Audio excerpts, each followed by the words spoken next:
நேற்று நைட்டு 12 மணிக்கு விடாமுயற்சி படத்தோட டீசர் ரிலீஸ் ஆயிருக்கு. ரொம்ப நேரம் ஆராய்ச்சிக்கு அப்புறம் அது ஒரிஜினல் அஃபிஷியல் டீச்சர்னு கண்டுபிடிக்கிறதுக்குள்ளேயே பெரிய ஷாக்கிங்காக இருந்தது. ஸோ அந்த டீசரை பார்க்கும்போது கிட்டத்தட்ட ஃபேன்மேட் டீசர் மாதிரி தான் இருந்தது. ஒன்றும் பெரிய விஷயமும் இல்லை, ஒரு டைலாக்கும் இல்லை, ரொம்ப பேசிக்காக பழைய மெத்தடில் இருந்தது. அர்ஜுன் சார் நடிச்சிருக்காரு, நல்லா நடிச்சிருக்காரு. நிறைய ஆக்ஷன் சீன்ஸ் இருக்குது. கொஞ்சம் பார்க்குறதுக்கு ஜெயிலர் எஃபெக்ட் மாதிரி இருந்தது. ஏதோ பாலைவனத்தில் காரை வச்சுக்கிட்டு ஏதோ பண்ணுற மாதிரிலாம் போட்டிருக்காங்க.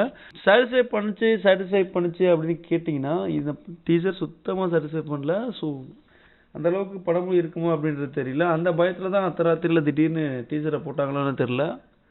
அஜித் அவர்கள் பாவம் ரொம்ப நாளாகவே படங்கள் எதுவும் இல்லை. ஸோ தேட்டர்கள் ஹிட் அவருக்கும் இல்லை.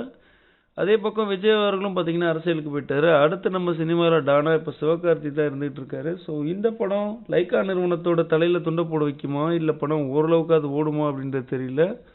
மகிழ் திருமணி வேற பல வருஷமாக இந்த படத்தையே நம்பி ரூம் போட்டு டைலாக்லாம் எழுதிட்டு இருக்காருன்னு சொன்னாங்க. எந்த அளவுக்கு படம் இருக்கும் அப்படின்றதும் தெரியல.